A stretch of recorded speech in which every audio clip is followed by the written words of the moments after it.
Assalomu alaykum hammaga. Biza navbatdagi ko'mirqat yo'limizni xudo xolasa Yangiariq Chiqirchiga dastlab ketib keldik. Yakka Gujum ko'chasi birinchi uyga keldik. Bu xonadonimiz Inshurning 5 komplekt batareya bilan bir dona kotyolimizni oldi. Ağa adınız kim edi? Allah yarağa. Enshi kotyolni mendan azanda qabul qilib olmadingiz, to'g'rimi? Ya pechat qo'yib qilib. Enshi kotyolaga 1 yilgacha garantiya, nov kamisiz bemalol murojaat etaverasiz. Yine hamyurtlar yurt tursalar yine aytılgan vakti geçe saat 8'e kelaman deganman. Xudo xolasa ekkelib yine qo'llarini o'zini qo'ydirib yine aytgan qatyolni ekka topshirdim xudo xolasa.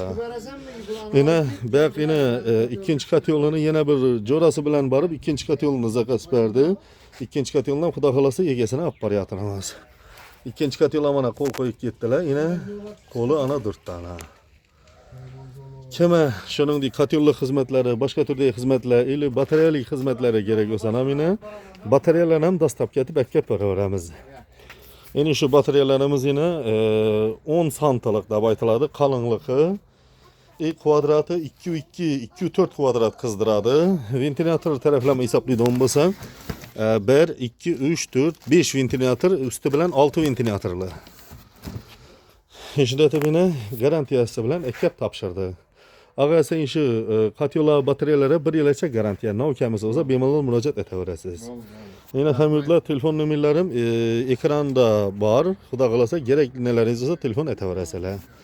Sog' bo'linglar, salomat bo'linglar.